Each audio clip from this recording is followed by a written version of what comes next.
Bonjour à tous, c'est Rudy Vière de Web Marketing Conseil. Je voulais aujourd'hui vous parler de SearchGPT, le moteur de recherche de ChatGPT ou d'OpenAI. Je ne sais pas si vous en avez entendu parler.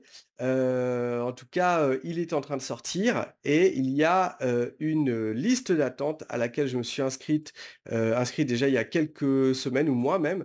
Vous pouvez également vous inscrire sur https://chatgpt.com/search.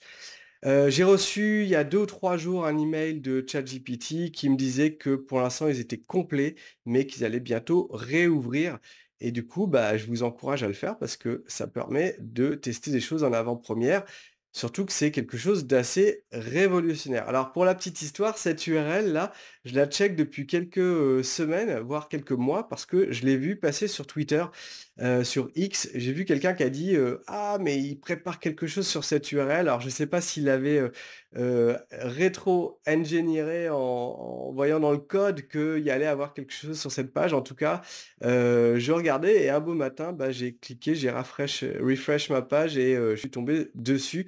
J'ai trouvé ça assez sympa et bon, là, dans la journée, il y a eu, les médias qui en ont parlé. Donc pourquoi c'est révolutionnaire et pourquoi je trouve que c'est super intéressant? Eh bien, tout simplement parce que, on va peut-être voir Google, avoir de gros problèmes. Je dis pas que ça va arriver, hein, Facebook à une époque, je pensais qu'ils allaient, se casser la figure parce qu'en face d'eux, ils avaient, Google+ de Google, qu'il y avait plein de réseaux sociaux qui montaient. Je pensais qu'ils allaient potentiellement, mourir et au final, ils ont racheté Instagram, ils ont racheté WhatsApp, ils ont créé Messenger, ils ont, complètement recréé leur app, ils ont, créé un écosystème de dingue et aujourd'hui, ils sont toujours incontournables même si, les enfants sont plus sur Facebook, les jeunes, mais au final, ils sont dans l'écosystème, Facebook Meta. Hem, donc pourquoi Google pourrait tomber de son piédestal? Eh bien, tout simplement parce que Google, ils ont fait leur beurre sur les résultats de recherche. C'est-à-dire que quand vous tapez, un petit, mot-clé, là j'ai testé, cabinet conseil change et ben j'ai une, deux, trois, 4 pubs. Alors parfois j'en ai qu'une, parfois j'en ai 2. Mais moi, je me souviens d'une époque où c'était, 2 pubs, ensuite ils sont partis à 3 pubs et tout le monde a crisé, genre: «3 pubs, mais c'est trop» et aujourd'hui il y a 4 pubs. Donc c'est-à-dire que en haut de la ligne de flottaison, du navigateur, il y a que du sponsorisé. C'est le rêve de Google ça.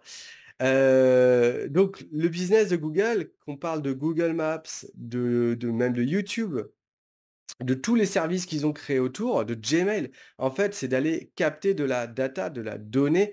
C'est pas vraiment de vous vendre des cartes routières, c'est que de connaître vos parcours, c'est de connaître, de créer de la domotique dans votre maison, de connaître, dans combien de pièces vous vivez, c'est de savoir quel est le contenu de vos emails, c'est de savoir, de quoi vous parlez quand vous chattez sur, Google, je sais même plus le nom puisque j'utilise pas ou sur, leur outil de visioconférence. Donc c'est ça leur job et à la fin, c'est que vous fassiez des recherches et que vous ayez la bonne bannière et la bonne pub en face de vous. Mais comme ils sont en situation de monopole, bah, c'est assez facile en fait de, ne pas faire des résultats qui soient ultra optimisés. Bien sûr, ils vont être toujours au-dessus des concurrents, mais ils vont quand même faire en sorte que, bah, vous cliquiez sur plusieurs résultats et puis que vous reveniez sur la page, que vous refassiez des recherches, que vous affiniez. Du coup, si demain il y avait un Search GPT qui permet en une requête d'avoir tout ce que vous recherchez. Bah, déjà, ça va driver une partie de l'audience de Google sur, ChatGPT, mais potentiellement, ça va les obliger à suivre cette marche et à intégrer plus d'IA dans leur système et c'est pas bon pour leur business model. D'autant plus que ChatGPT, c'est assez récent, donc bon, même s'ils commencent à être gros, ils ont reçu beaucoup de financements, qui se comptent en termes de dizaines de milliards de dollars, si je dis pas de bêtises. Mais ils font pas beaucoup de bénéfices aujourd'hui. Donc, leur pyramide, elle peut s'écrouler, c'est pas grave.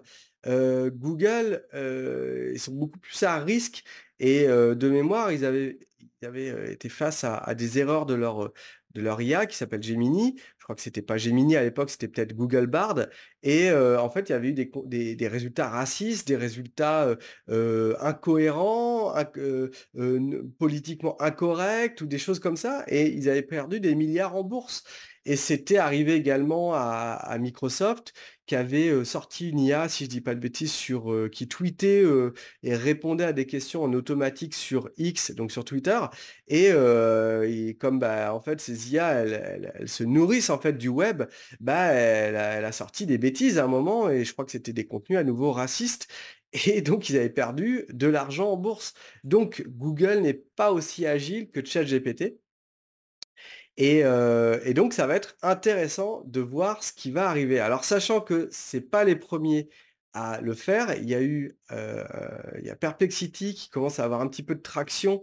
Moi j'ai pas encore accroché pour être honnête sur Perplexity, mais Perplexity, bah, effectivement va vous sortir, comment choisir, je sais pas moi, un appareil photo.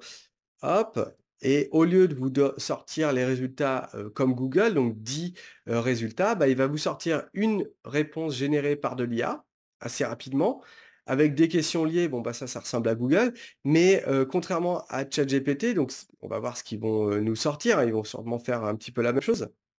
Et ben, il vous donne les sources. C'est-à-dire qu'on a une réponse générée, mais je peux quand même aller vérifier chez, les différentes sources de connaissances, qu'est-ce qui a été dit originalement. Donc ça, c'est un outil qui a un petit peu de succès, en tout cas qui se fait connaître. Je ne sais pas s'ils vont résister aux autres, hein, qui vont arriver, mais en tout cas, c'est intéressant de voir ce qui arrive et là, vous pourrez lire tiens, je viens de voir qu'ils avaient mis, «Learn more», donc qu'est-ce qu'ils ont à nous dire de plus? On va laisser charger la page, tac. Donc je trouve ça intéressant cette guerre qui arrive et qui va, fondamentalement, bouleverser la manière dont on fait des recherches. Hem, Comment aussi la publicité va s'adapter? Est-ce que à la place de ces sources-là, on va avoir des pubs?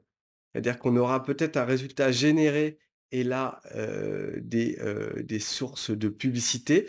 J'avais fait un petit article, je vais le retrouver, c'est, ChatGPT Ads Web Marketing Conseil. J'avais, fait voilà, comment créer publicité sur ChatGPT. Qu'est-ce qui se passe? Ah, c'est bon. J'avais fait un petit un petit article en prévision. Pour l'instant, il y a pas de pub, mais ça pourra peut-être vous intéresser. On a eu des tests en fait sur ChatGPT, mais dans Bing Chat. Vous savez que Bing, Microsoft, hein, a racheté ChatGPT, ou en tout cas a un partenariat avec eux et donc sont, actionnaires, je crois à majorité et du coup, ils ont fait des tests non pas sur ChatGPT, la version, à laquelle vous avez accès, mais sur, leur Bing Search et ils ont fait apparaître des pubs donc, bah, voilà, c'est un petit peu sur le mode, des sources de Perplexity. Je trouve ça intéressant. C'est-à-dire que dans le futur, on aura notre réponse et si on veut acheter, tel produit, bah, on cliquera, il sera affiché là. Voilà, dites-moi ce que vous en pensez, dans les commentaires. Est-ce que ça vous fait à quoi ça vous fait penser en termes de stratégie peut-être pour le contourner, pour l'utiliser au mieux et puis, tout simplement avoir votre avis sur ce genre de vidéo. Si vous avez d'autres sujets qui vous intéressent, n'hésitez pas à m'en faire, part. Moi je me nourris aussi de ce qui vous intéresse et puis, j'en reparle à chaque fois, mais j'ai, ma formation, qui mêle, coaching de groupe et formation au e-learning qui s'appelle Trafic et clients. Si vous voulez vraiment, vous développer au niveau digital, générer un flux de prospects, notamment si vous êtes en B2B, que vous vendez de la prestation, eh bien, je vous mets le lien sous cette vidéo. C'est vraiment une formation que j'ai mis, quasiment 10 ans à créer, 10 ans de coaching auprès de mes clients et puis, 5 ans à enregistrer toutes ces vidéos et je le mets à jour, régulièrement. Vous aurez plein de hacks, plein de stratégies, à la fois des trucs un peu structurants et des choses plus de l'ordre du hack, genre comment on peut faire une petite astuce pour gagner un avantage sur vos concurrents. Voilà, je vous dis à très bientôt pour de nouvelles vidéos.